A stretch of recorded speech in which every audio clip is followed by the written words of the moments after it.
Hi guys, so we're in one of our print rooms again today. Let's see what's going on. So Jake, can you tell us what's going on in the Fortus room today? Well, today we've just finished the job on it, so I'm about to change it over to a new, another material or another colour. Take it down a nozzle size, so that'll take half an hour or so, and then we'll get the next job started. What are you putting in next then? Next part to go in is an automotive part, so yeah, it's a wing for a car. So. Alright, nice. And why have you chose the Fortus to do the engineering part? So we choose Fortus because we've got the better range of materials that the Stratasys Fortus gives us, and also the accuracy it gives as well. Alright, nice one.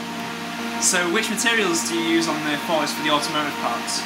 So we use the full range of materials that come with the Stratasys systems, going from ABS, polycarbonates, BC ABS as well, nylons, and also the Ultems and the new nylon CF and the Antero 800.